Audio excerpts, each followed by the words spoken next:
Okay, let's see, where is this?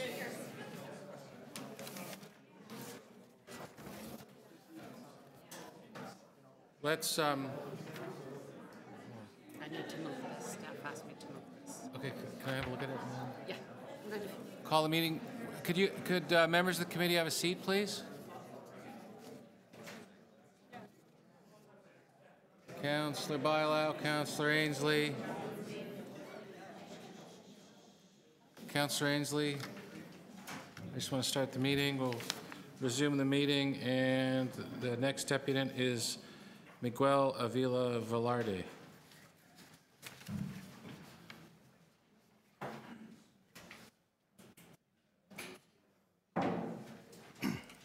Welcome. Thank you, Councillor Minion 110. So wait a minute. All right. Here I want to make a point about this proposed affordable housing program. You know that our up the street on Queens Park, members of the provincial government have raised 20% of their housing allowance for themselves because they do recognize that City of Toronto has a housing crisis. Oh, wait a second. So I want to echo what Councillor Ana Balao said yesterday. We have been activists for a long time. I've been an activist for 10 years on this issue of poverty and housing. I have been involved in the so-called Close the Housing Gap. And, you know, during those days, Stephen Harper was the Prime Minister, and we were successful to secure some funding for Toronto community housing. Now that we have Doug Ford as our Premier in Ontario, can we have some kind of action moving forward to ensure that we get 20% as well in our housing shelter portion? If you are aware, Ontario Works on Ontario Disability Pension Plan, they have assigned an amount of money that they need to cover the expenses for housing, for renting a room. It's not feasible for many. I am very happy that, or grateful that I'm in TCAC and allows me to have the money to rent a unit in TCAC. But again, we're not talking the rates, increasing the rates for people who are in poverty and who are now living under the Garden Expressway. So I wonder if there's any political will here at the City Council to increase the rates for people who are living on OW and ODSP. The other question I want to highlight or recommend to the city manager, Mr. Chris Murray, you are requesting for Aboriginal consultations to be made on the second quarter of 2019, sorry, just coming up. We had 10 properties that are used to be property of the First Nations of this country, of this great nation. My question to you, my comment to Mr. Murray is that moving forward, when the provincial and the federal governments are able to release the properties that can be assigned to us for housing purposes in development, will there be any consultation with First Aboriginals people? Because we always say that this is a territory owned by previous Aboriginals people, but my question is, you know, we need to have that consultation happening as we move forward with this housing strategy. Thank you very much, sir. Okay. That was it. That was simple. Questions of the deputant? Seeing none. The next deputant is Connie Dijak. I don't think, is she here? We'll move on. Mercedes Sharp Zayas.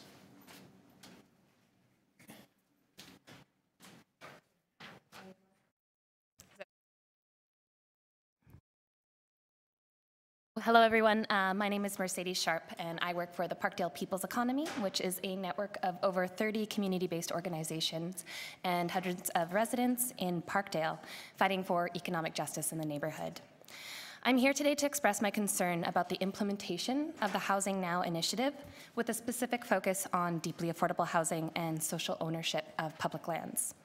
So I want to preface my comments by acknowledging that the city has attempted to address the needs for affordable housing on public lands rather than succumbing to the pressures to sell the land. That being said, an unforgivable element of the privatization of our public assets is still taking place by allocating the majority of housing on these sites at market rent and market ownership. This is a huge shortfall that has lethal implications. I would urge this committee to reconsider the city's role in pushing for more deeply affordable housing and social housing on public lands. We are in the midst of a housing crisis, as was amplified throughout the morning, as well as yesterday during the call for a state of emergency on homelessness. Only providing 1/3 of housing at 80% average market rent is not enough to address the magnitude of housing insecurity and unaffordability in the City of Toronto. With that in mind, I am deeply concerned about the future implications of this model if it were to be incorporated into a long-term housing strategy. As outlined in the recommendation 30, the city is taking on the commendable role of advocating for affordable housing on surplus provincial lands. Yet one of the key sites outlined in this list is 11 Brock, an abandoned LCBO property in Parkdale that has been sitting vacant for over 3 years due to political limbo between the city and the province.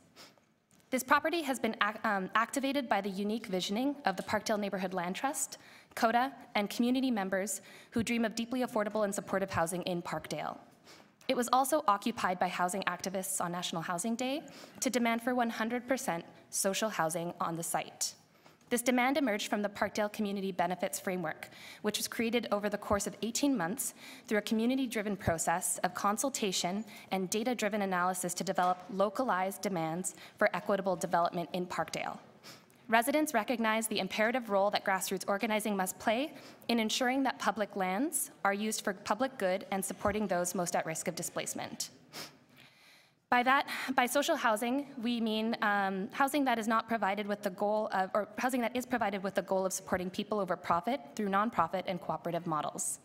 Our demand for 100% social housing encompasses a range of affordability, including at least 40% deeply affordable units for people living on social assistance and rent geared to income for people living on low income. So my question for the committee is, how do you ensure that the Housing Now initiative does not interfere with genuine community-driven demands for deeply affordable housing? We need the political will of councillors to address the current state of emergency in housing insecurity. We need opportunities for transitional and permanently affordable housing to address the shelter crisis. We need supportive housing to alleviate social and economic pressures for people living with mental health and addictions and to alleviate pressures on the health system. We need deeply affordable housing to allow for people living on social assistance to survive. And we need housing for the working poor who cannot afford 80% of average market rent. Thank you. Questions of the deputant? Councillor Thompson? Thank you. Through you, Mr. Chair, I just wanted to make sure I was pretty clear with respect to your comments, and thank you very much for being here. It's very helpful.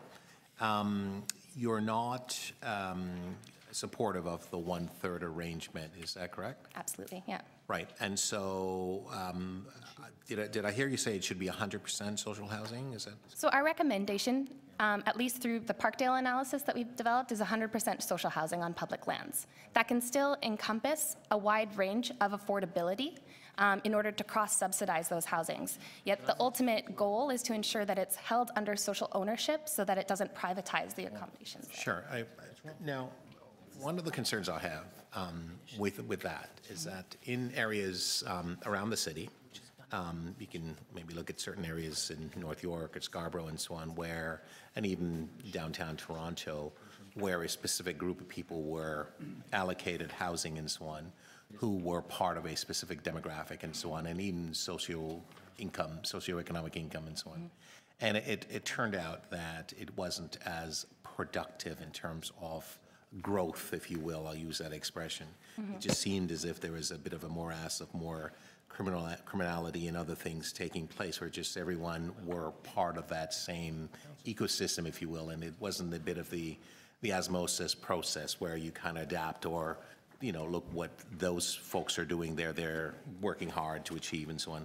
Would you sort of not view this as being sort of going back to where we were getting out of that condition where we want people of a variety of different types of income and social status in terms of living together in order to really enhance and develop community. Would this not then set this back in terms of your principle of your group's approach? So I think what you're speaking to is a lot of the historicized conflicts that do arise through public housing models, right? And the way that they were created traditionally over time. One of the core issues with that model was the lack of maintenance that occurred within those units and the lack of social supports that were embedded into the housing itself. When we advocate for 100% social housing, we're also looking at that with a range of social policies connected to that. I don't necessarily see it as an either-or opportunity. And it also encompasses models, as we've heard from earlier today, such as co-op models, where you can still allow for mixed income communities to take place and allow for cross-subsidization through that, as I mentioned before. But I would potentially say that I don't necessarily agree with that, the stance that you take in terms of it being a hotbed of criminalization there. So I'm not taking any stance. I'm just telling you what people tell me. So I'm not particularly taking a stance, and that's why I wanted to ask you to help to clarify so we get a better perspective of your views, because that's unfortunately is a prevailing attitude or perspective that most people tend to have when you tend to put certain types of people in a specific area and it becomes more marginalized than is intended. Thank you very much, Mr. Chair. Thank you. Thank you. Isabel Gamick?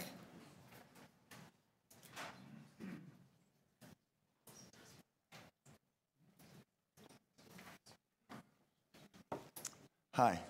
I hope you guys listen good because I missed my lunch for this.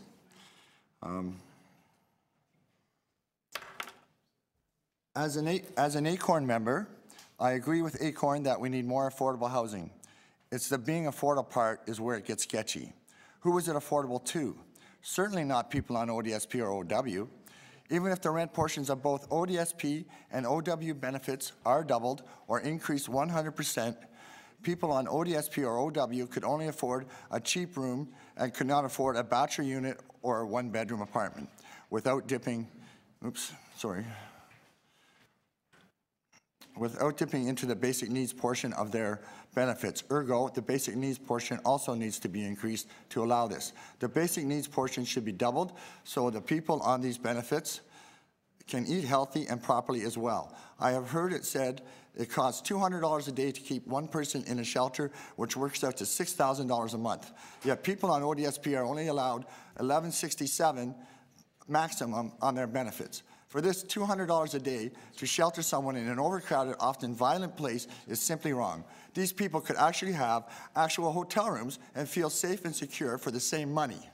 Speaking as the founder of POOF, Protecting ODSP OW Funding, I would say that the 70s thinking that somehow affordable, subsidized, or rent geared to income helps simply doesn't work. I am on ODSP and a client of TCHC. The money generated does not cover repairs and upkeep. Many people in TCHC are unhappy and would like to move because of noise, cleanliness, abuse, drug traffic, and crime, but are forced to remain and be subjected to it because they cannot afford to move. This is undue punishment for those who want to live normal lives. How long must this punishment continue? Why is it somehow a crime to be disabled or poor? When does our sentence end? This painting of the disabled, the poor, and the homeless with the same brush has definitely got to be put to a stop, as it is unfair, inhumane, and cruel. How many times must we be called frauds, cheats, scammers, thieves, or criminals? The perpetuating of these myths by these statements by the government, media, and powers that be are unconstitutional and should be looked at by the Human Rights Tribunal.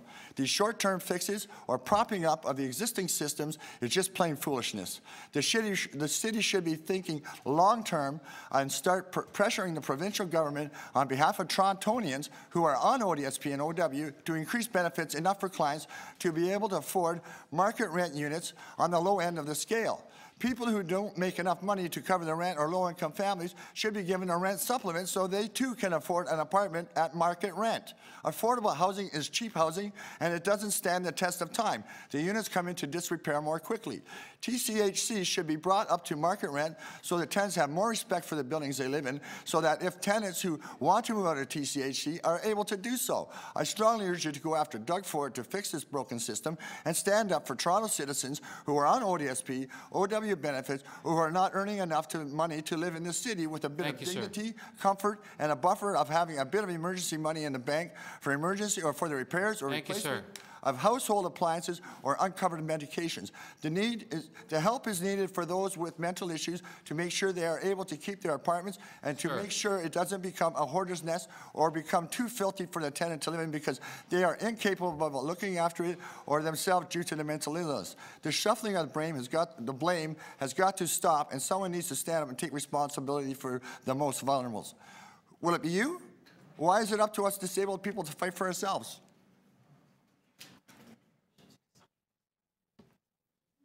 Thank you. Any questions? No, thank you, sir. Ma'am. Pardon me. God. Sorry. Sorry, I didn't mean to. Next is Teresa Porhillo.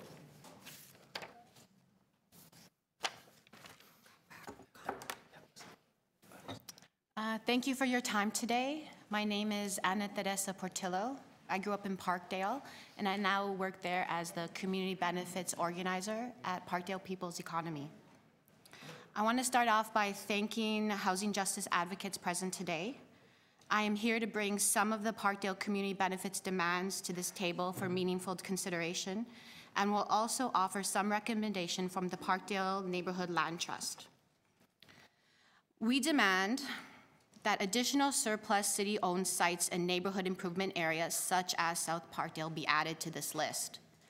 We demand that the proposal increase the portion of affordable rental units to at least 2/3 of units.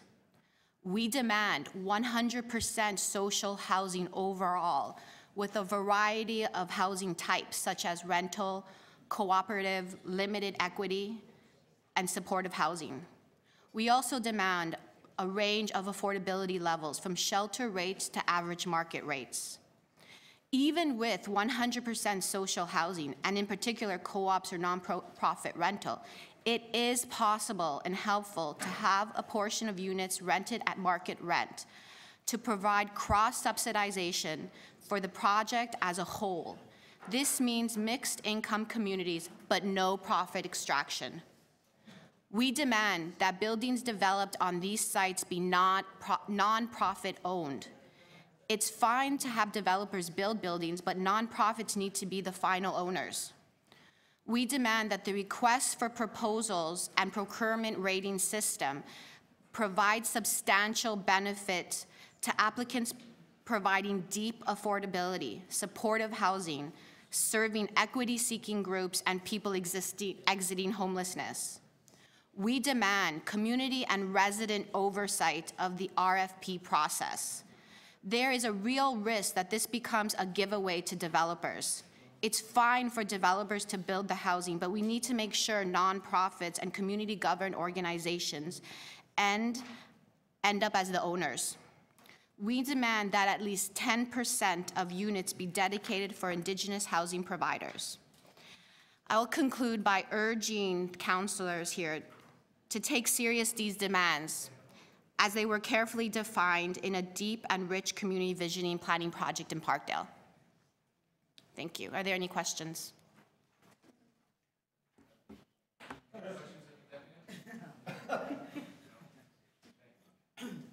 Thank you.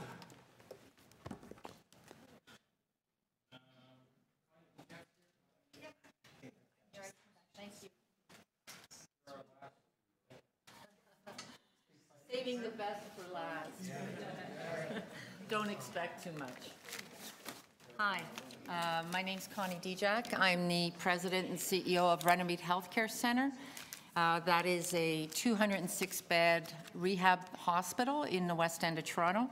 I'm here today on behalf of the Redkei Center and University Health Network as we are all building long-term care facilities in the City of Toronto. Currently, there are 4,954 Toronto residents waiting for long-term care just in Toronto Central Inn.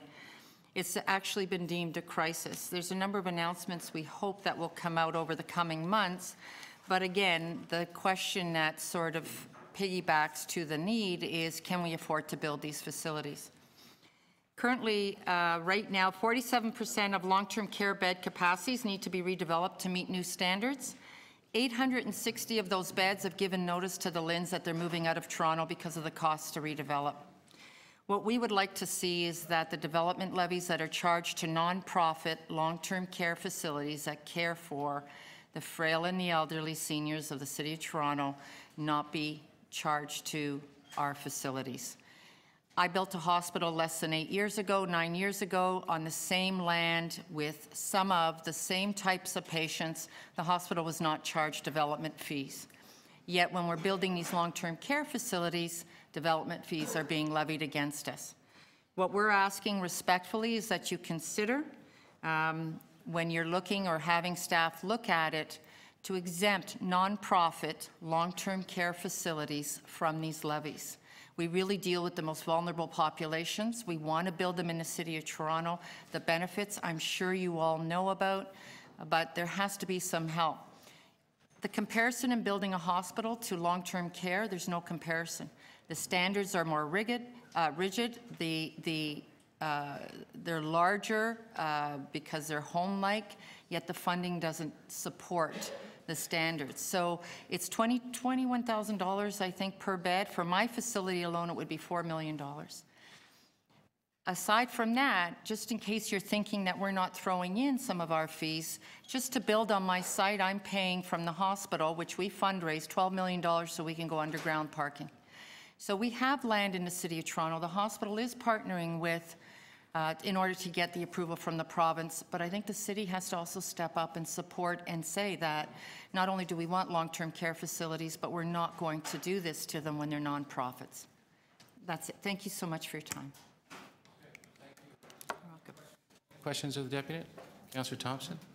Thank you very much, Mr. Chair, through you. Ms. Dijak, so the concern you have is that in order to provide capacity for some 4,000 people who are looking for long-term care, it's challenging, and the challenge comes from the cost to you as in terms of developing a site based on the DCs and so on that has to be paid? Well, the challenge in the City of Toronto are land costs. I was going to get to that. So, yeah, sorry. So, absolutely, this is an added cost. Right. Funding for long-term care facilities is not that lucrative. It's very bare-boned, and it hasn't changed in quite some time. And we haven't had any new long-term care facilities in the City of Toronto for over 20 years. That was the next question I was going to ask, but it's okay. Well, and so I think over 20 years, there hasn't been this kind of investment and development.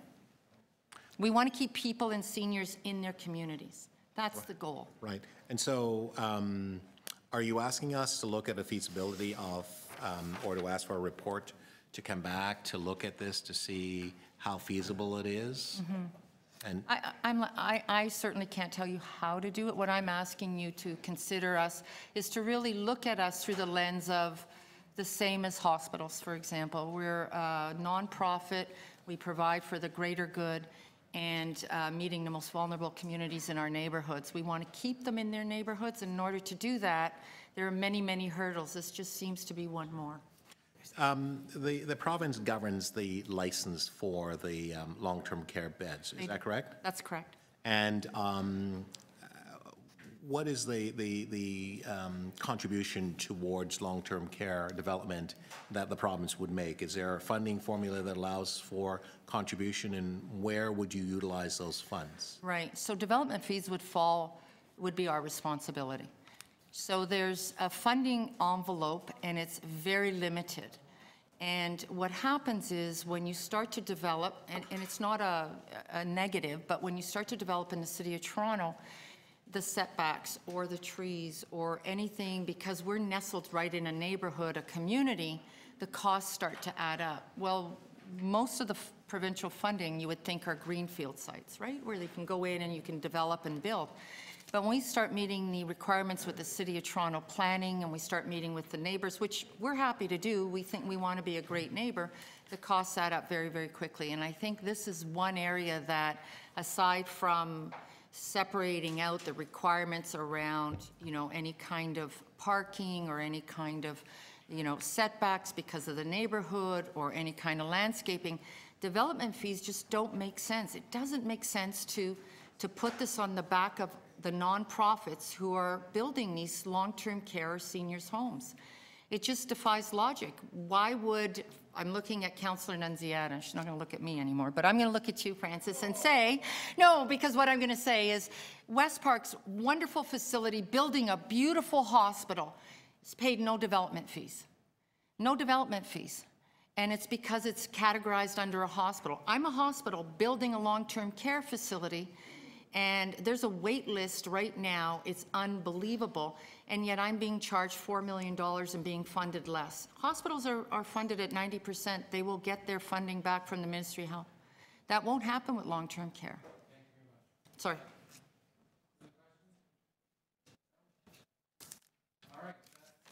Thank you.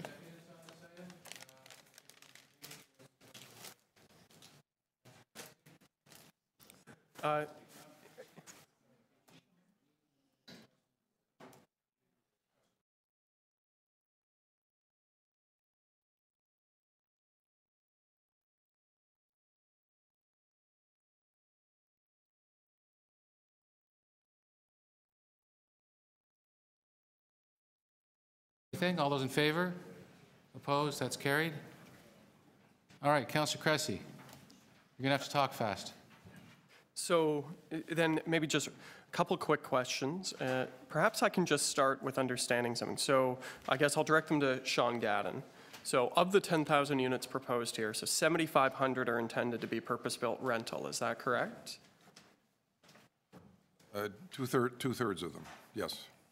Two-thirds, okay. Sorry, purpose-built rental are two-thirds, not 7,500. Two-thirds. Approximately 7,400. 7,400 are purpose-built rental. Of those, 3,700 are proposed to be affordable. Is that correct? Through the chair, yes, that's true. And is it correct that all 3,700 of those are at 80% of CMHC? Through the chair, on average, yes. So they can range between 100 to 40% of the average market as proposed in the report. Okay.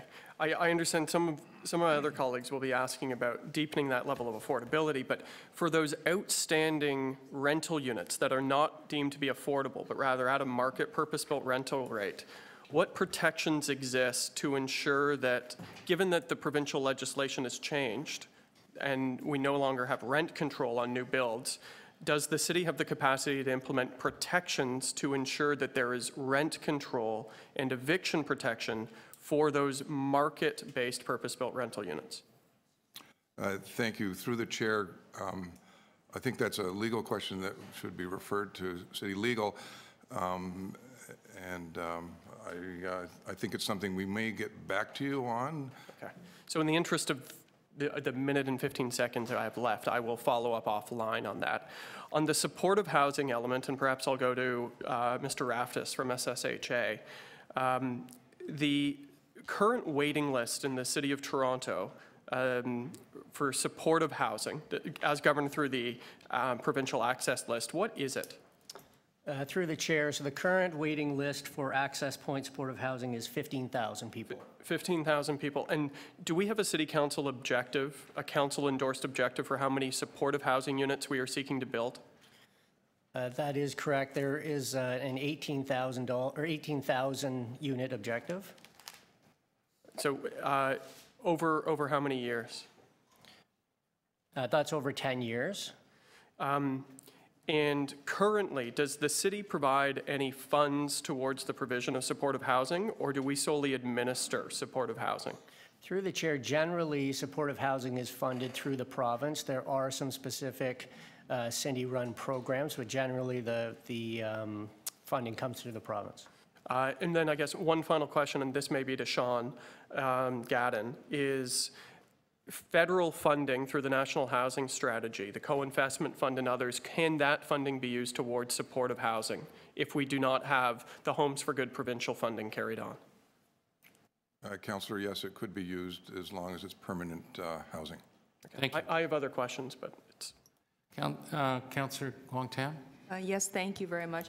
With respect to the 11 properties being allocated through a market offering process and the suggestion that there be a priority of public ownership. Why is that not why is that not being a requirement in the report? Through the chair, Councillor, that was the direction that was provided to us at Council in a decision in December. And while we say priority, the intention is indeed to achieve that. So if we had used the language requirement as opposed to encourage, would that have led you to write a different report? Through the chair, no, it wouldn't have done that. Recognizing that these are difficult and challenging business cases to put together to make this particular program before you work. We believe, based on experience recently with the West Don Lands and the Ontario government, that we can achieve the 99-year lease, and that's what we're setting out to do. And is there any concern that that the ownership of these sites, or the market sounding process, the procurement process, perhaps could come back without adequate nonprofit housing collaboration? And therefore, we went out to the market, and the market said, this is the best that we can do. Does that leave us in a position that is weaker because we weren't stronger in our language saying that we require you to work with nonprofit housing providers? Through the chair, we believe actually that there are already successful models where the nonprofit sector is working with the private sector, particularly around the leasing and head leasing of units for persons in need. And it's also the reason behind the nonprofit development fund was to support the nonprofit sector early in the process so that they could position themselves and also look at partnerships with the private sector. This is $4.2 billion worth of construction, and we don't believe that the nonprofit sector has the capacity to leverage that kind of money to actually get this building done. And if we were to create the tools that will allow the nonprofit to come in to bid, so for example, we're putting aside $20 million to create a new bureaucracy to navigate the existing bureaucracy to build deeply affordable, to build some purpose-built rental housing and some affordable housing. So if we were to invert that model, and $20 million would go out to support the nonprofit sector, as opposed to creating new positions at the city to navigate the existing bureaucracy, would that give us a better outcome, and the better outcome would be more affordable housing? Through the chair, I don't believe so, Councillor. In fact, the majority of that money is being used to do the pre-development work so that it can speed up the process and get this done. Okay. Any further questions from guests of the committee? Councillor? Thank you. Could you just run over the percentages in one place? Because I'm finding from the recommendations and the charts that I need to put that all together. And I see in the recs, there's a discussion about home ownership, but I don't see that anywhere. I haven't heard that yet today. So if we look at chart page 25, everything to me looks like rental units or residential units. The number of residential units on page 25, 10,187. Of that, you're expecting rental, 7,258. And then affordable rental. Can you just, for everybody, because there were some things weren't really clear around. Through the chair, Councillor, I think in retrospect, had we added another column, the other column would show the 1/3, which is proposed to be ownership, and that would be 3,629. So that 1/3 is on top of the affordable units, or part? The 1/3 is included in the total of 10,187. So I'm just trying to get that breakdown, if you don't mind. So it's 10,187. That's the total unit number that you're aiming for. Might be a bit less, could even be a bit more, depending upon planning. And then you've got a number of rental units that's your target there. right? 7258. Where is the affordable home ownership coming out of? The total rental? No. The estimated Through the affordable? chair, Councillor. Pardon? The ownership is contained within the 10,187. So if you take the 10,187 and subtract 7,258, that gives you the ownership units.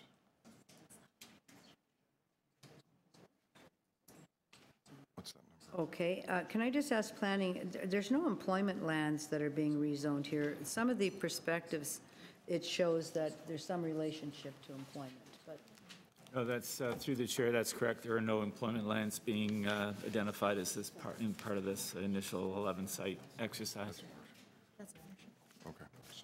And also, we did hear today about the large number of units and land that already existing supportive housing agencies and nonprofits have, that we haven't had that conversation. So I guess I'll ask Mr. Gadden, bringing those folks together to look at what potential there is for redevelopment on those sites. Is that something that we could do through Housing Now and that assistance to nonprofits, or would you see that as a separate exercise completely? Through the chair, if it's land that they currently own, we will be running the open door proposal call later this month, and they can apply through that process to receive additional benefits on top of the benefits that are provided through the 11 sites on the Housing Now program. Yeah, I think it's a little different process that I'm talking about, so I'll come back to that. And then the Portlands, Villiers Island is to have Sorry, that's your last question, Councillor. 30% affordable. That's past your, thank you very I much. can't see the clock. This pole is in the way. Look, Well, then that it's a doesn't good. have the right number on it. Well, Look, it's, 2 Councillor. seconds. I've got a lot of time Councillor, it's a good left. thing I'm watching for you. We'll take it into committee. Questions of staff? Councillor Pasternak, then Thompson, then Unziata. Thank you, Mr. Deputy Mayor. Through you to staff, when it comes to the various charges that come with the development charges, Section 37, Section 42, will they be applied to these properties the same way they would be to any commercial development in the city? Through the chair, what the open door incentives that are being recommended is that for the affordable rental component, that we waive the DCs, the planning fees, the building fees, et cetera, and that we provide property tax relief for the rental component, affordable rental component, during the 99-year affordability period. Section 37 and 42, are they? Those could still. They're in the Planning Act. I'm just wondering how they could be waived. On the through the chair, on the market component of the housing, they would be subject to Section 42, not on the non-profit component. That would be waived. Regarding Section 37, it would be part of the planning process that you'll be seeing as separate approvals that you'll be processing. The general comment I've made about Section 37 is we would typically use it to secure the affordable housing as a mechanism. I would think that we'd be using it in this instance only as a security or a mechanism, and you know, the bonusing that's involved in this is going to be built in with the economics of the projects. So is that to be negotiated between planning staff, the local councillor, and the, I guess, yes, of the land? Again, each site will be going through a planning process, an expedited planning process, and Section 37 is usually dealt with as part of that. As part of that process. Part of that decision-making process. So on the site 50 Wilson Heights, that was part of the Tippett Road regeneration study, and in 2015 it was adopted by council, that whole regeneration area. And an amendment was moved and it carried that said, on the lands north of Wilson Avenue, a broad range of retail and commercial uses will be permitted. Now, that doesn't exclude affordable housing, but do we have to go back to council and reopen the entire Tippett regeneration process? We worked on that for years.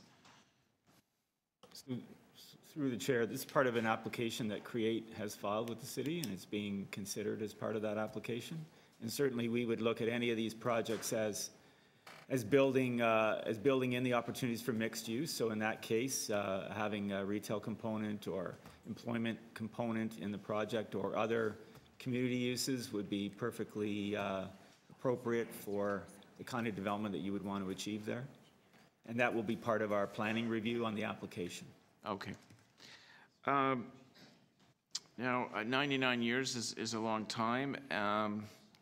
Look, I don't even buy green bananas, but I am curious to know what happens after 99 years. Does the city have first right of refusal to buy back the property or buy out the leasee, or how does that, what's the end game?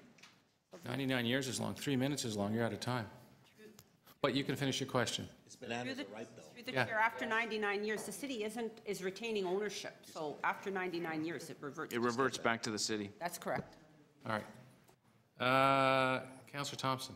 Thank you very much, Mr. Chair. Through you to staff, I would ask this question. Do we understand the issue that we're facing, complex as it is, regarding shelters, the need for permanent housing and so on, transitional element? Do we understand this issue that we're proposing to create a fix for? A yes or no is be suffice. Through the chair, what we're currently in the process of doing is reviewing the market demographics, and we're researching out and consulting with stakeholders and the public to understand what the need is. And the new housing plan that we bring forward this fall is going to look at the full spectrum of need right across from shelters. Comprehensive understanding will be part of that plan. We're in the process of looking at all the demographic data, both today and how it's going to change into the future, so that when we bring forward that housing plan and those targets, it can meet that need. Right. Okay. I guess through you, Mr. Chair, Deputy Mayor, to the city manager, you have on page 10 of the report a proposal with respect to the staffing requirement for the Secretariat. I'm just wondering, with the fact that we've got CREATE-TO and other elements, why are you proposing this structure?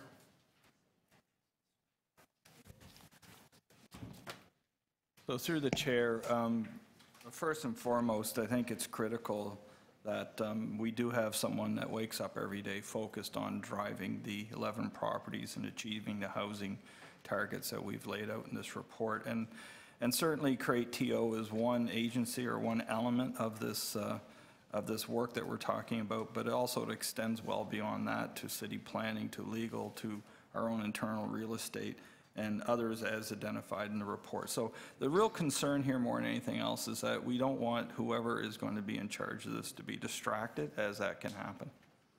Thank you. And I don't know who can answer this particular question, but we've heard sort of comments that the 11 sites should all be affordable housing and so on, and of course that's not what we're recommending as part of the report here. We're looking at a 1/3. Could you comment, please, with respect to the concern that you'd have if, in fact, we were to change the direction in terms of where we're going on this? I don't know, Mr. Gadden or someone else? Through the chair, the more recent experience with respect to affordable housing, including the revitalizations of the Toronto community housing sites, has been a mixed income model. And actually, since the 1970s, a mixed income model has essentially been the direction in which government policy and programs have gone. By way of example, the St. Lawrence neighborhood is a terrific example of a mixed income neighborhood. And given the size and scale of these developments, it doesn't preclude that one or two of the smaller sites could find themselves to be affordable housing, but on the size and scale of these projects, it makes sense to have a mix of opportunities. Thank you. Councillor Nunziata. Yes, thank you.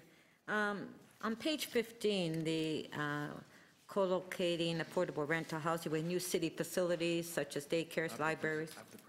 Of the presentation. So just a question on that. Is that being built in as as part of the planning process, Section 37. Page 15 of the presentation.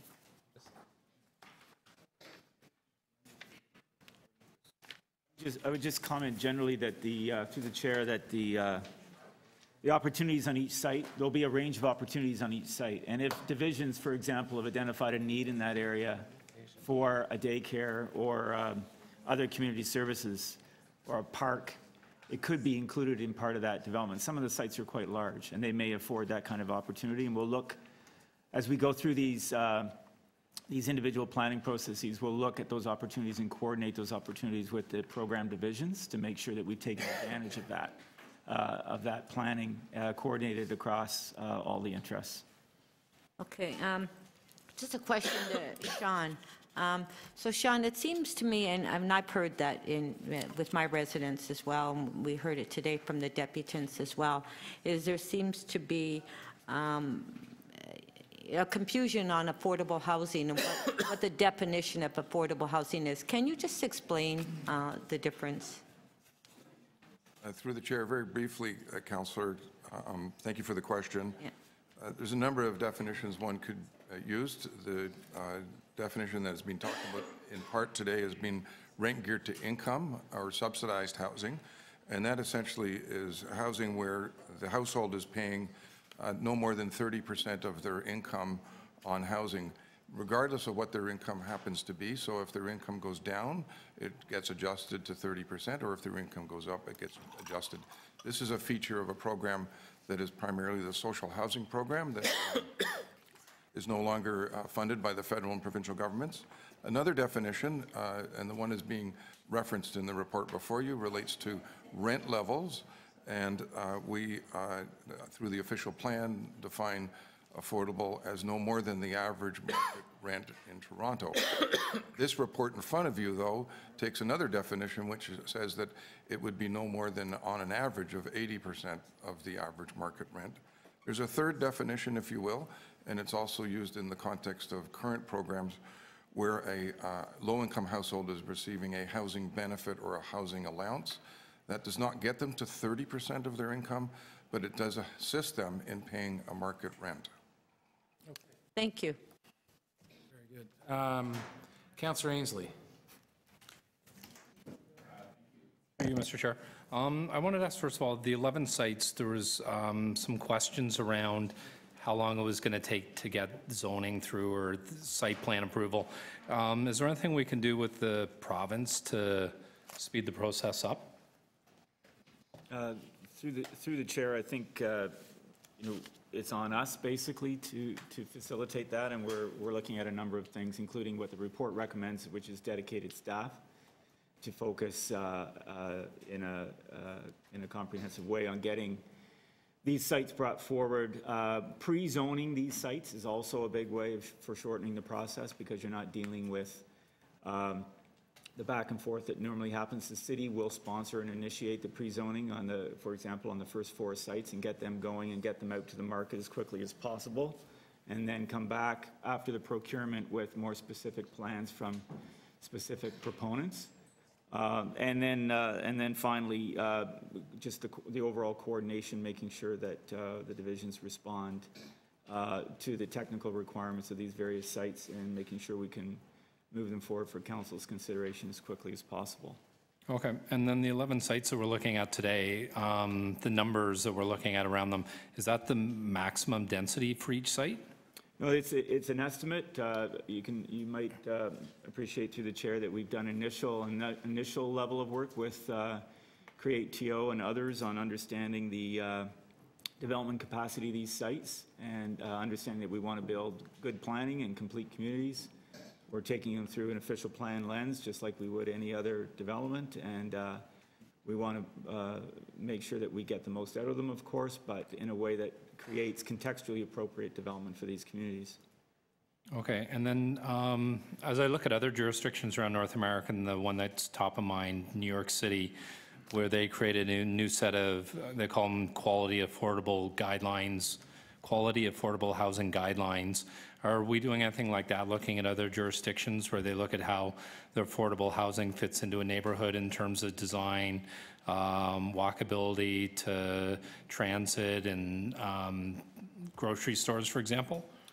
Through the chair, I believe we're fairly well equipped actually in Toronto. We know development very well, and we've done some work, for example, recently on housing families in vertical communities and understanding the needs of those families in vertical housing. So we're in pretty good shape in understanding how to do transit-oriented development, how to do mixed-income communities, how to do complete communities.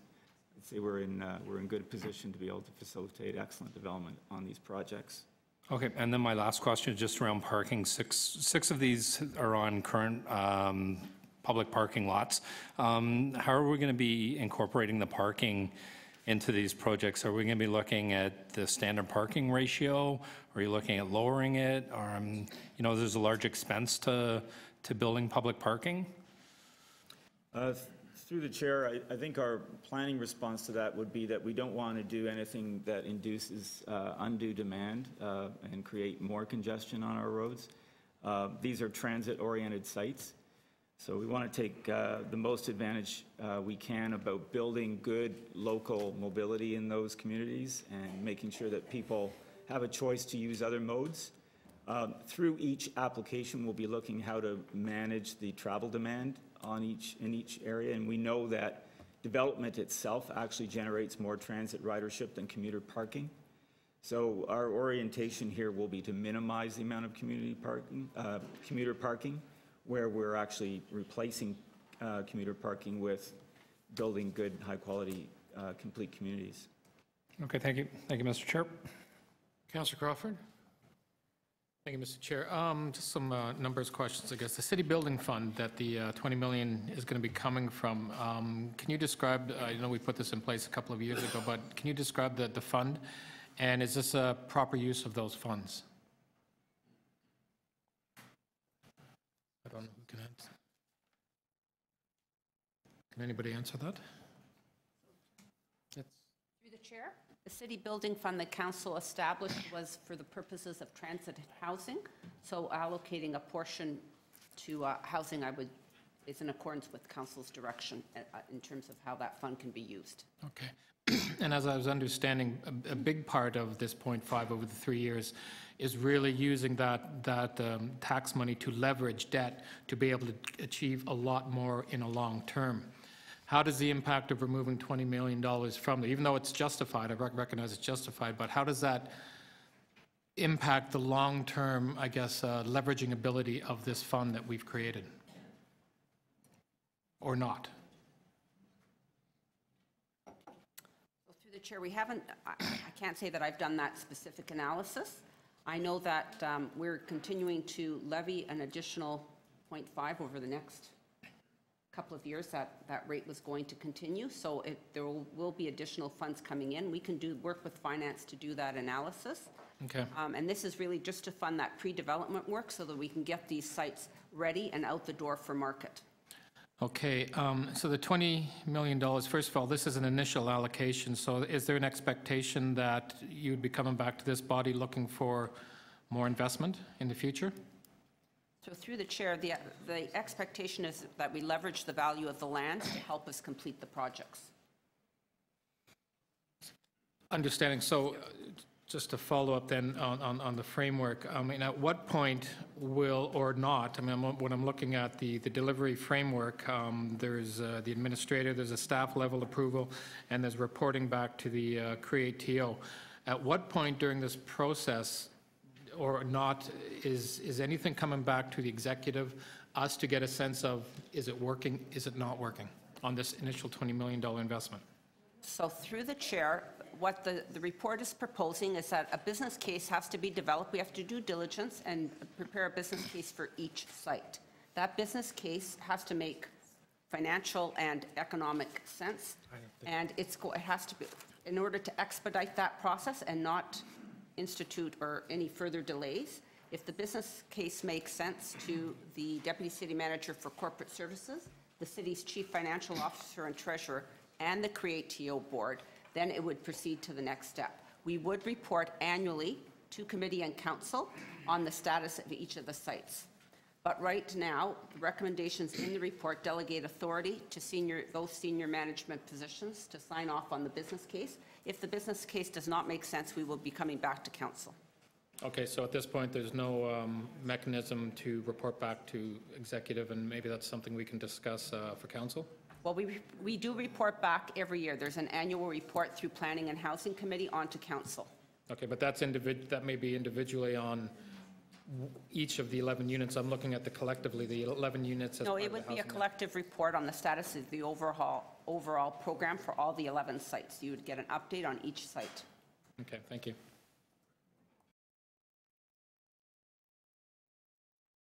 Thank you. We talk a lot about St. Lawrence Market being a great model, both on the physical structure and the way that, it was built. Can you tell us how much at that time the city invested in this? Through the chair, Councillor, the former nonprofit programs that were established in the 1970s and early 1980s had cities making a capital contribution of between about 8 to 12% of the overall capital costs, as well as no contributions towards the ongoing operating. So the City of Toronto at the time made a contribution between 8 and 12% towards the capital. How much is the City of Toronto making a contribution towards this program that is in front of us? At the current time, the contribution is essentially assumed at 100%. And can you bring some dollar signs into that? Through the chair, the fee waivers and property tax exemptions for the affordable component of the units represents $280 million. And there will also be a contribution from land at discounted rates for the leases. That's not being quantified specific to this report because those will result as coming out of the business cases. Okay, so there's, we're basically putting a program together in the absence of a social housing program that they used to have. Is one of the reasons that why you're actually even putting $1 million for us to work with the nonprofits is to see that if together we can leverage on the new programs that we have in front of us? Through the chair, that would be one of the reasons of having. Will the guiding principles for you to pick the winners of this, of the whoever's going to build, the amount of affordable housing and the level of affordability that whoever is going to get us more of that actually should be able to develop the site? Through the chair, that's correct. And all the money leverage from the land is to create affordability on those lands and affordable housing on those lands? That's entirely the purpose behind the program in front of you. Okay. And people talked also a lot about rent geared to income. So I know that anybody making a salary of up to $45,000 can apply for a one-bedroom rent geared to income. Is that correct? That's correct, Councillor. In this program, $45,000 translate in approximately 40% AMR? That's correct, Councillor. That's correct. So, which can be stacked still with housing subsidy. Is that correct? That's correct. Okay. And just one more question that was brought to us by the applicant about the quality service division that we now have going over our shelters and going over our respite centers. Was that a result of the Ombudsman report? Through the chair, that's correct. Thank you.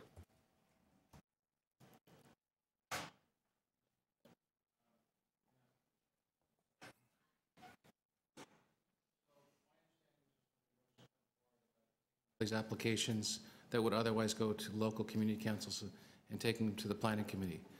So my area, probably at Donald's Crossings, we're probably taking some of the densest and most number of units of probably any of the sites. And Donald's Crossing is receiving 7,700 units in and around that area. That's what I was told by the planning department, which is a massive, unprecedented number of units. So I'm told that there's going to be an expedited process. I understand the idea of wanting to build affordable housing, but if you're the local councillor, there's a certain level of concern that the planning process is adhere to? And if there's an expedited process, can you give me some assurance that within that expedited process, you're not going to cut any, that the planning department is not going to cut any corners, that there's going to be full community consultation? Yes, through the chair, absolutely. We'd be undertaking these applications as we normally would. In fact, I would say we're going to have to pay particular regard to the community consultation component to make sure that people appreciate and are able to participate and add value to consideration of how we build out these projects. It's going to be a critically important part of making this successful. And when you add that number of units, aside from affordable housing, is there a level of sensitivity that things like Section 37 matters to that community? When you have those many units, while you want to build affordable housing, you still have to deal with all the other needs of the community? Absolutely. We use the planning jargon of building these complete communities, and very much so 37 is a way, especially through the market housing component, to make sure that we've leveraged community benefits, whether they be parks, daycares, new community services in these areas that are building anew with a range of incomes. We know that these communities need those services to be successful. So we'll be mindful of that through the planning process that we've been undertaking in that area. When this expedited process is complete and those applications come, if council supports this, comes to the planning committee, will each development be a separate item in which each community will be able to singularly deal with each particular issue, as opposed to one omnibus report where communities might not be able to get their fair hearing at committee? Yes, as we normally would. Right now, formerly Planning Growth Management, now Planning and Housing, deals with applications on occasion, and those matters are dealt with separately through their own individual statutory process. Okay, I'm out of time. All right. Anyone else have any questions, Mr. Mayor? All right. We are to speakers now. Guests of the committee. Councillor Cressy, I see, put his hands up. Councillor Wong Tam and Councillor Fletcher. Go ahead. You have 3 minutes. Well, thank you, Chair. First of all, a tremendous thank you to the staff for getting this report here and to the deputants for coming forward. As we've seen in the headlines amidst the cold weather, we have a dangerous combination right now in our city of rising poverty, of a strained rental housing market, of a deadly overdose crisis, of provincial cuts to social assistance, and other GTA municipalities that have not, well, frankly, who have failed to provide adequate services in their own area. And so when you combine all of those factors, it creates for far too many a deeply unaffordable city. And I think tragically, as we hear far too often and see either in our own wards or in the headlines far too often, it combines to create a deadly city where people are dying due to a lack of housing. And so whether you call it a crisis, an emergency, a disaster, whatever you call it, it is urgent and it is incumbent on all of us to build a more affordable city. And so how do we do that? How do we build a more affordable city? And how do we provide enough housing options to critically address chronic homelessness, which we've heard a lot about today? So we have and it's on every level of that housing ladder that we have to take action. So we have the missing middle, people who cannot afford to rent in this city. And we have purpose-built rentals that no longer have rent control. It's to provide permanent affordable housing. We have a waiting list of 181,000 people. It's to provide supporting housing. We have a waiting list of 15,000 people. It's to provide enough shelter spaces for the 9,000 homeless, but critically a pathway out of the shelter spaces for those homeless. And so our city-owned land is our most valuable asset. And in this term of council, I can't think of a more important item and a more timely item for our first item on the first agenda of executive than to deal with our city-owned land towards building a more affordable city. That's critical. And I want to commend staff for bringing this forward, and I want to commend Councillor Bailao and the Mayor for making this the first item here. I do believe that the item in front of us, while a tremendous start, can be better and go further. And I think between now and council, it's on us to do that. And I think there's a couple critical areas we can do that. One is as it relates to supportive housing, and the other is to seek to address some of I think are the omissions with respect to the purpose-built rental market housing. But when it relates to supportive, we need to ensure that we have an entrance into a shelter system, but an actual pathway and exit out. And supportive housing is often the toughest to build, and far too often it is for people who require the most supports to house. And so as we look to utilizing our city-owned land, I think it is critical and incumbent on us to not lose sight of supportive housing. And with that, I have much more to say, but my time is up, and I will close, and I look forward to dealing with this at council. Thank you very much. Thank you. Councillor Wong-Tam. Thank you very much, Mr. Chair. I think it's important, and thank you very much, staff, for bringing forward the report, and I'd also like to thank the mayor and Councillor Bailao and this committee for the time. I also would agree that it's a fantastic start to the conversation, and I know that this conversation around building affordable housing, building a livable city is going to continue. This will not be our first time addressing it. I think it's important for us to take a look at what's happened in other jurisdictions, and perhaps we don't have to go too far in recognizing that there are other models out there that perhaps can give us an outcome that could be measured against what we're looking at today. So St. Lawrence Market, which everyone seems to point to as a model that we should replicate, I think it's important that the 22 hectares of St. Lawrence was developed, and 3,500 units were produced. 57% of that was nonprofit owned, and 43% was privately owned. It's also important to recognize that they built in a model of affordability even for the market rents. And what they did was that they measured that if with the escalation of operating expenses, that's how they would increase the rent, not necessarily against the rate of inflation. So if we were to take a look at how we can actually keep those rents affordable, perhaps there's a way to condition that right now. The City of Vancouver is struggling with exactly the same problem that we're struggling with here, but they did something very different. What they did was they unlocked 7 sites, and they are going to build 2,500 new affordable homes, and they will be all purpose-built rental. And they plan to keep that entirely in the hands of nonprofit housing providers. So they're basically doing the same thing we're doing, unlocking city land, but they've got a different model being put forward. And they will create 2,500 units by 2021. The Thistletown proposal, which we just approved at City Council not too long ago, which actually took provincial lands and unlocked that. It's important to note it's pretty much the same thing, government-owned land going out to the market. But what they did was that they required that all those lands were going to be kept in the ownership of nonprofit organizations, and that includes. Okay. Okay, so.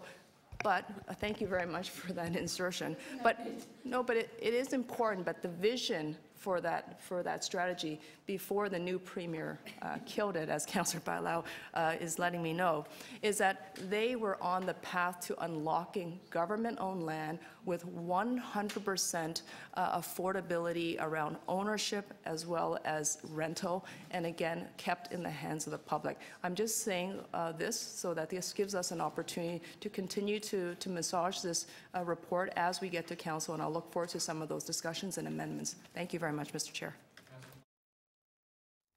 Thank you, Mr. Chair. Again, I just want to thank the Mayor and Councillor Bailao for bringing this as first item. Let's talk about housing. It's the new term, and I think everyone was discussing this issue in the election time.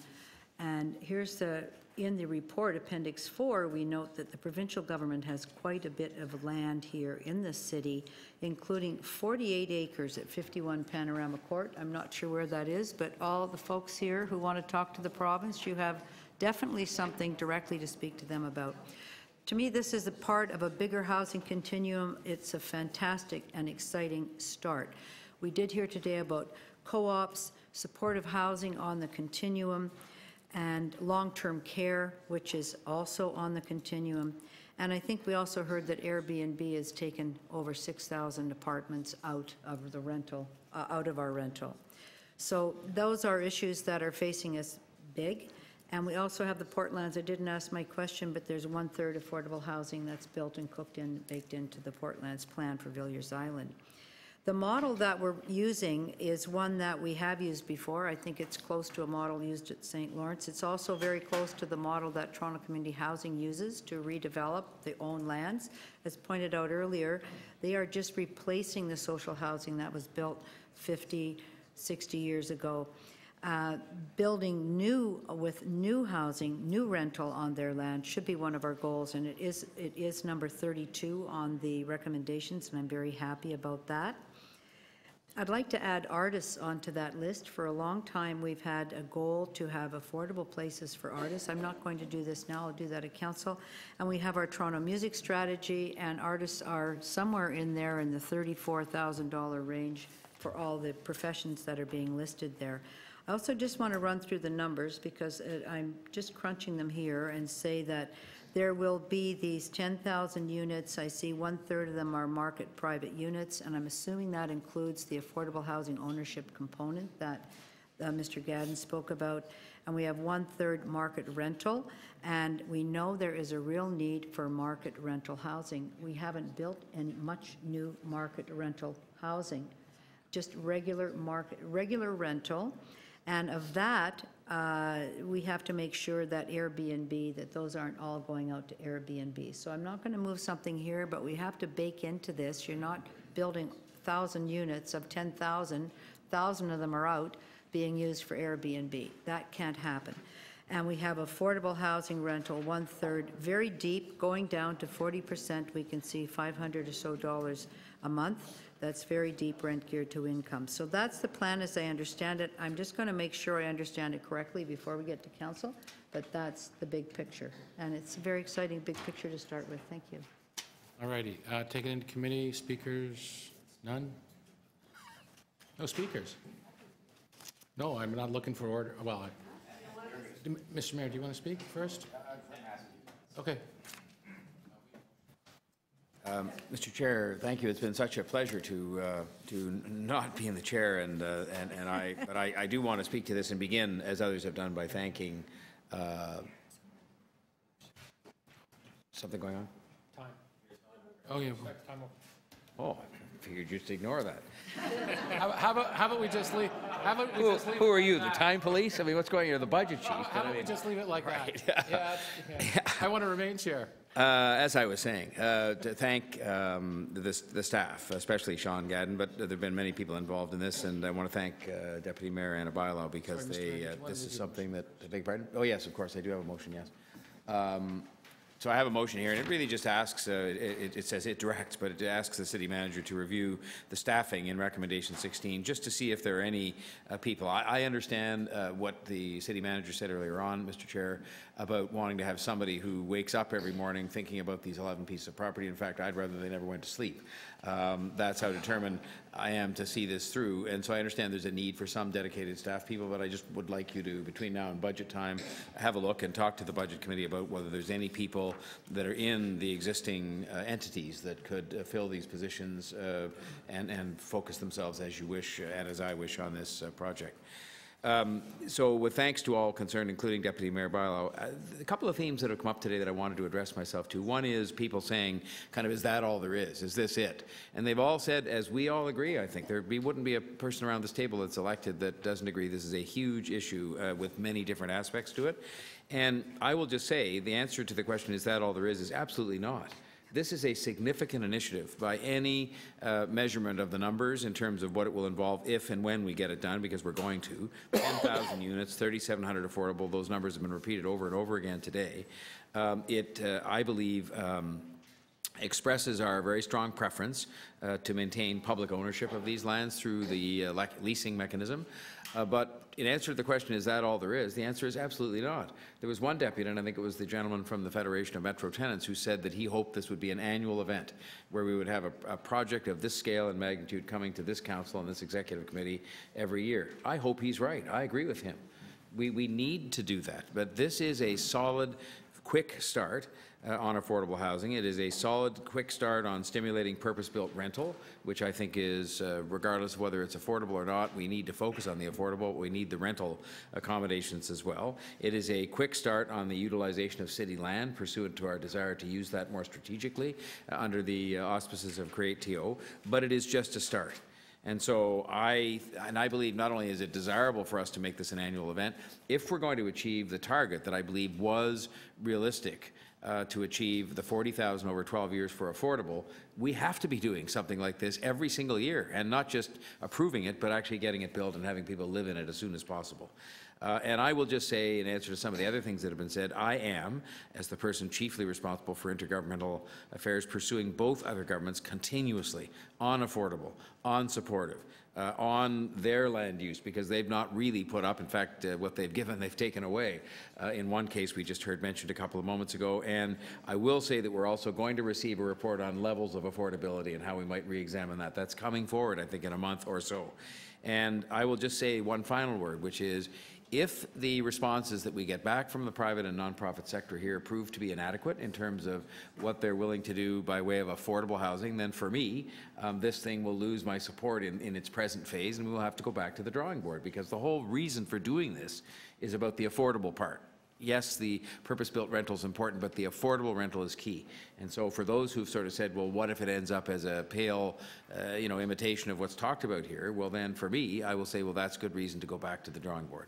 So I just hope people support this enthusiastically, and the same is true at council, that it gets enthusiastic support so we can just get on with it and get it done. Thank you, Mr. Chair. Thank you. Councillor Bylaw, and then Councillor Thompson, and then Councillor Nunziata. Thank you, Mr. Chair. I do have a motion, and that I spoke to most of you about.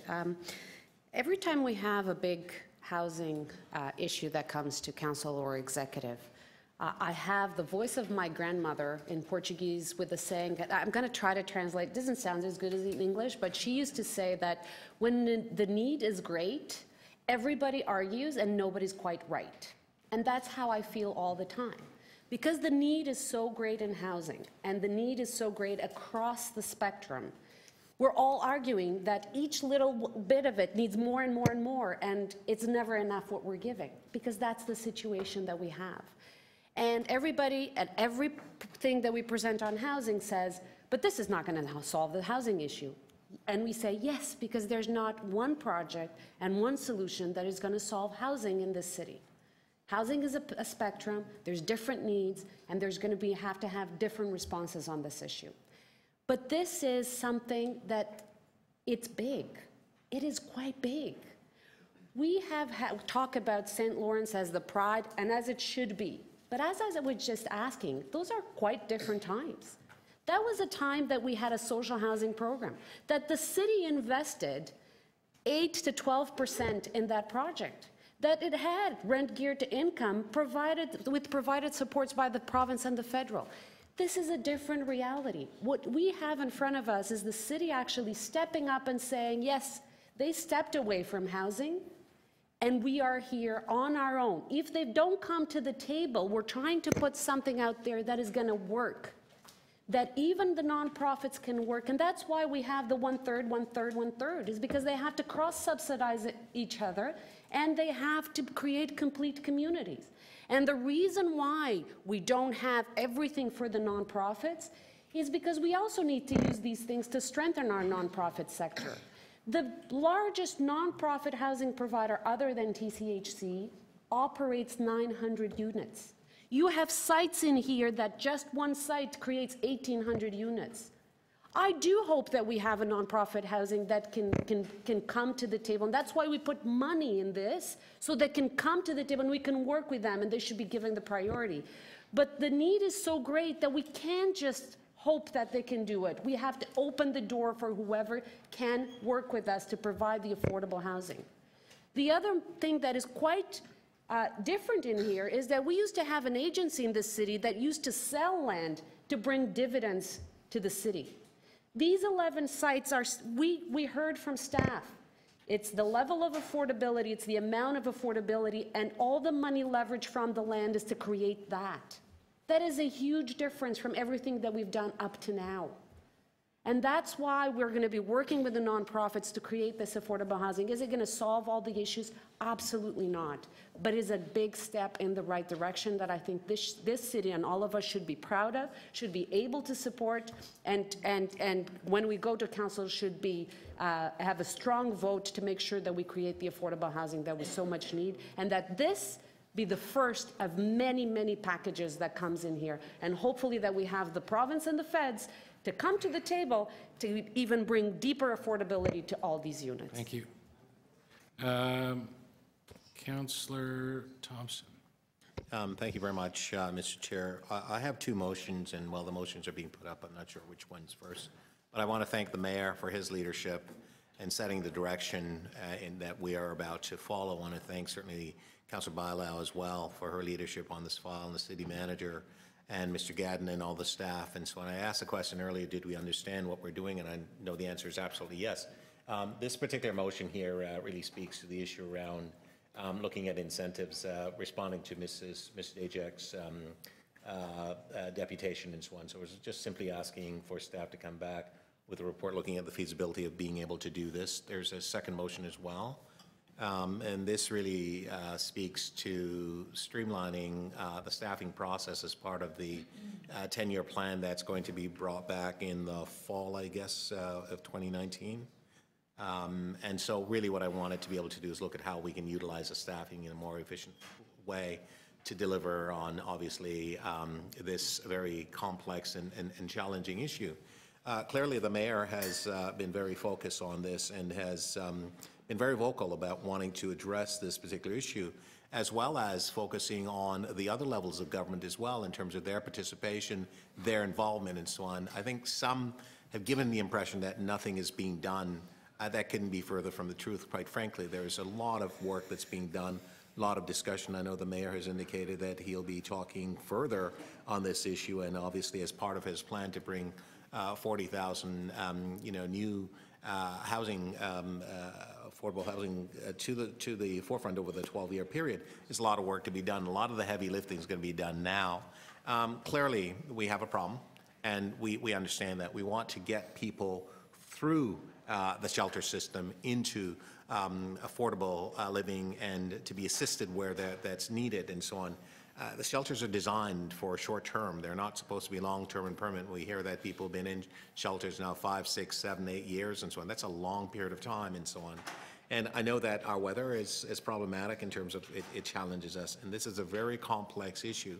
So we have on the table now something that I think that it's been long overdue, that it's in front of us. I think it's something that, as we've heard from the variety of deputants who've come forward here today, I think a large number of people are saying, don't build more shelters, build more permanent housing.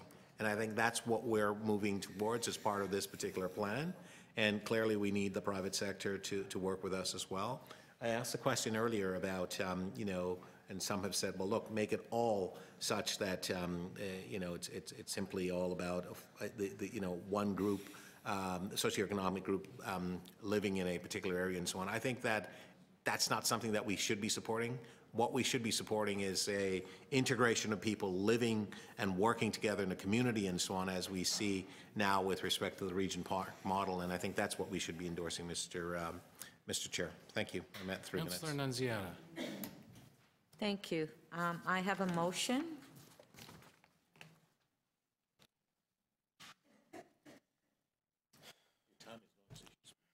Yeah, there you go. Do you want me to read it? Well, it's up to you. Okay. The City Council requests the Deputy City Manager, Community and Social Services to develop specific initiatives and plans to address the need for deeply affordable rental housing, such as including maintaining and increasing rent geared to income opportunities for residents of low income, and report to City Council in fall of 2019 as part of the new 10-year Housing Plan 2020-2030. So that's my motion, and I want to thank the staff and as well as the deputants and staff for the report.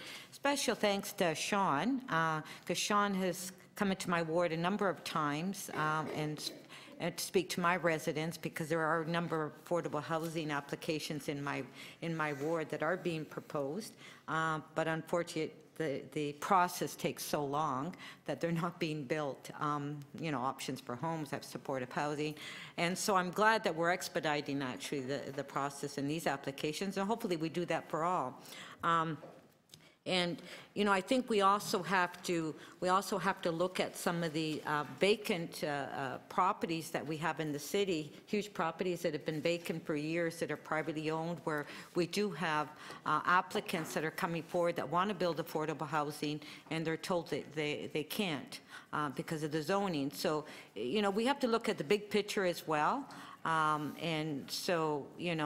think there could be thousands more affordable housing units that could be built if we look at these all these applications that are coming in and expediting the process, because we have to look at some of the zoning and some of these vacant lands that have been vacant for years, which are never going to be occupied.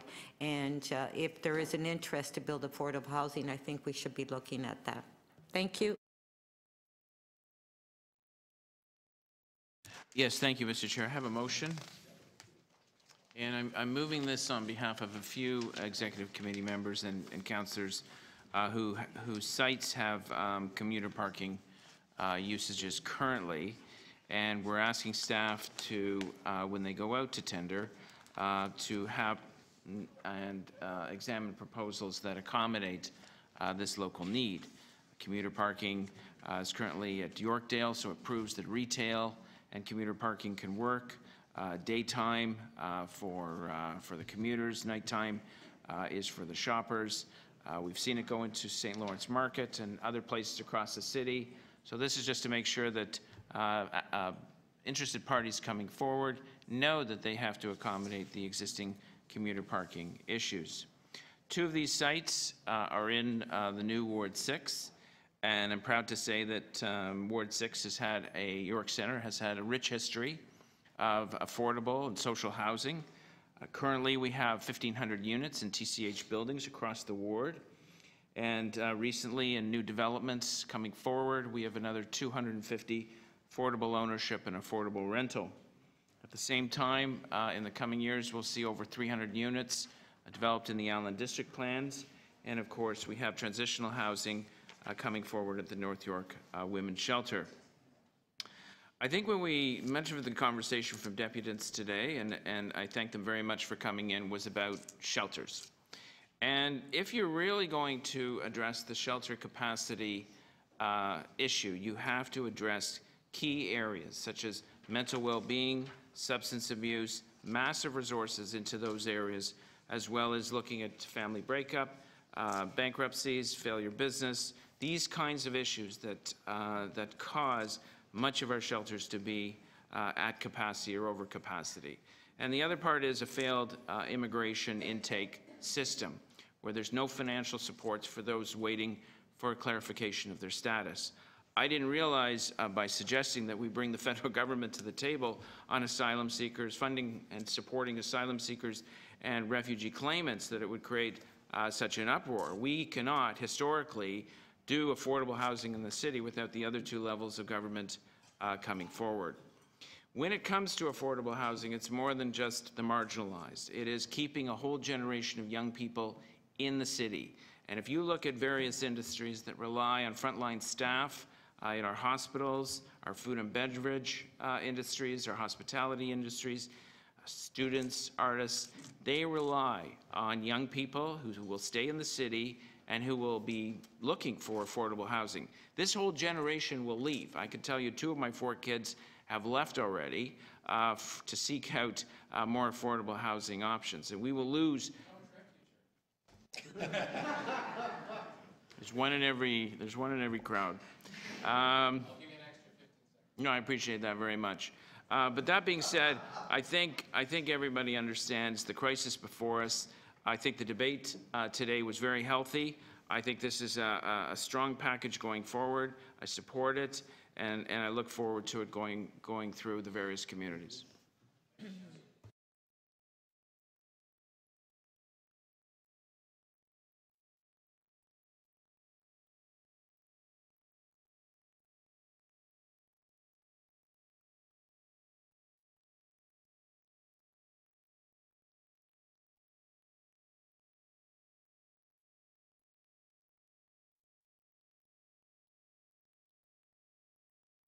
recommended in recommendation 16 for the housing secretary to determine if possible, if positions can be filled using existing staff resources from the Affordable Housing Office, create TO, city planning, and report the results of this review to the Budget Committee as part of the 2019 budget process. That was moved by the mayor. All those in favor? Opposed? That's carried.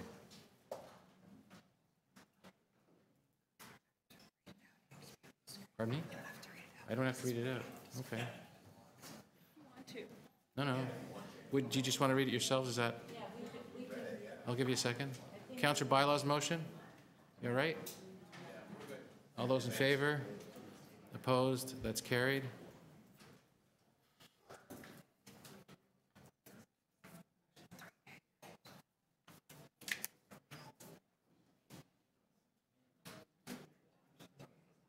Councillor Thompson's motion? All those in favor? Opposed? That's carried.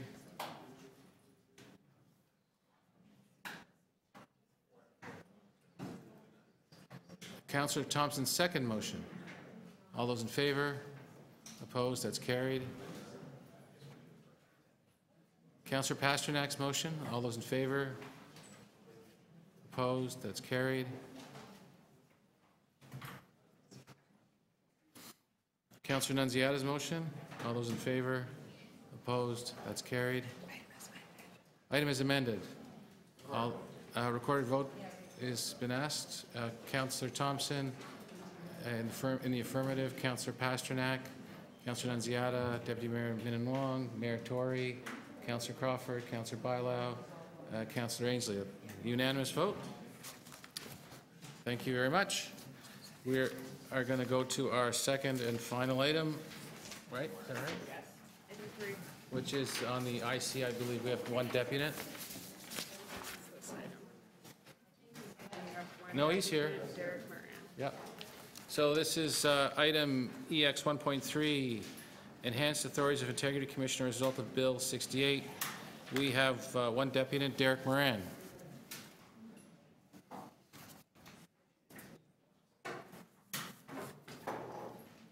I just want to say, by me speaking at this meeting, this shall not be deemed to be in any way my consent, express or implied, and doing so is fraud. God bless Her Majesty the Queen, and long live Her Majesty the Queen. And let the record show, I do not consent to the unconstitutional searches that violate Section 8 of the Constitution Act 1982 that are currently taking place here at Toronto City Hall, as the province has never given the City of Toronto express statutory authority to do this. So in this report, it says, City Council amend Chapter 3, Accountability Officers, Toronto Municipal Code as follows. D, to reflect new authority of the Integrity Commissioner to conduct inquiries on whether a member of council or local board restricted definition is contravening the Municipal Conflict of Interest Act. So just to refresh the Integrity Commissioner's memory, there was an investigation she did last year, report regarding the conduct of Councillor John Fillion. Now, what she may not know is something that resulted out of that investigation. On June 28th, 2018, at Toronto City Council meeting, something that then Councillor Maria Ajameri says, which is, and as I walked in, this was the discussion that was happening. There were a group of developers and businessmen, and what they were saying was, oh, that Fillion, that John Fillion, all we get is you have to follow the rules and you have to do this and you have to do that. And you have to think about the Edithville Community Center and Section 37 and this. We can't take it anymore. But these other guys, you know, these other guys, what they want is a trip to Florida and so on, and their bank accounts. And you can imagine, you can fill in the rest. But what I learned was that for the developers, it didn't matter to them if they gave money to your private bank account or to the Edithville Community Center. It was the cost of doing business. And I don't know, maybe it's just me, but when I read that, she basically implied that there are Toronto City Council members who are on the take from land developers. So at this point, I wish to make a deputation and appoint the Integrity Commissioner, Valerie Jepson, over there to act as the trustee for me in this matter. And if that is the case, with instructions, respectfully, If that is going on here, she is to find out, if it's still going on here, which city council members here at the City of Toronto may be on the take from land developers. By the way, I get 5 minutes, right? This is a different item? No, no, you get 3 minutes. Okay. Okay, so I got to take you to task, Councillor Menon Wong, for something that you said at the beginning of this meeting. You mentioned that people who come to speak here can't ask questions. Councillor Menon Wong, and I just want to make sure you didn't lie about that. Where does it say exactly that we can't ask questions at these meetings? Your time is up. Thank you very much. Where does it say that we can't ask questions at these meetings? Just as, pardon me, just for the purposes of. Oh, I know, I hear that all the Sorry, time. This is not the way there's it a- works. But Sorry, Mr. pursuant to Moran. Section 1 of the Constitution, where is it prescribed by law that we can't ask questions at these meetings? To the extent that I will answer your first question, which I'm not required to, but I would refer you to City Council's procedural bylaw. Oh, I direct the city clerk to point out to me where exactly does it say we can't say.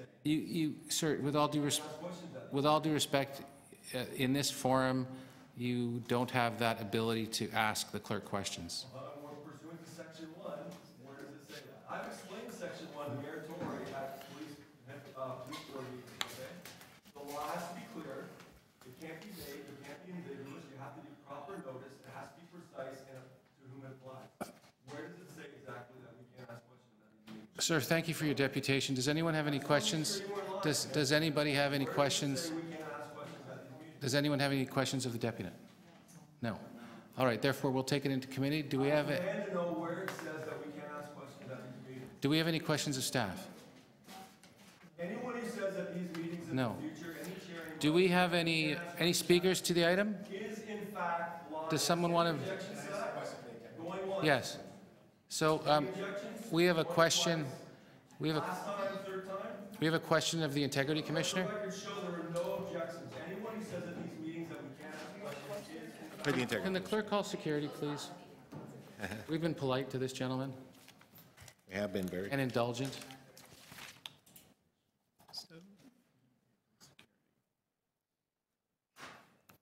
Councillor Thompson, would you like to? Thank you very much. Yes, Mr.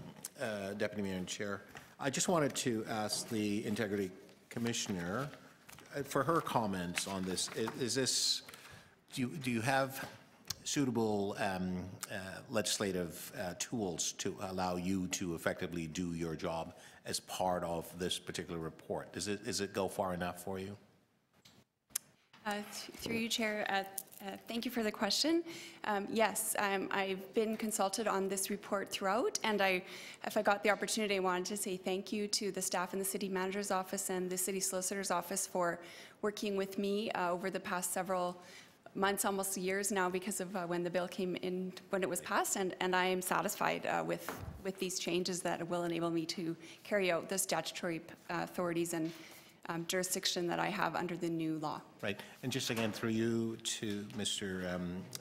Chair, to the Integrity Commissioner, the process that exists now allows anyone who has a complaint or concern about any member of council or council as a body to come to you with a valid complaint and a report. So if someone, for example, makes certain statements or have evidence or what have you, they can come to you, and that's open to the public. Is that correct? Yes, yes, it is. Right.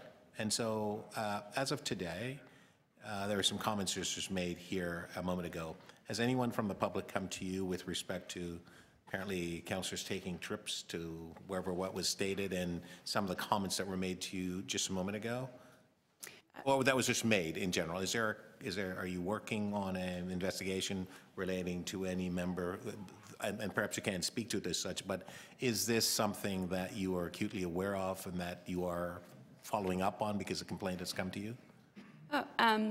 Through you, Chair, so with respect, I cannot speak about any cases that may be before me, and well, I appreciate why the question's being asked, and I would like to be able to address it. I think because of the secrecy obligation I have, I can't comment on the cases, but certainly anyone who does have a concern can come. Councillor, it's not really in order. It's not. Sorry. Doesn't form the contents of this report. You're absolutely right, but what was just said, I didn't want to Fair enough. engage the speaker. I really wanted Okay. just to, okay, I appreciate it. Thank you. All righty. Any further questions? Does someone want to move the report? I'll move it. Councillor Thompson, all those in favor? Opposed? That's carried. I think we're done. We are done. Thank you. Good job.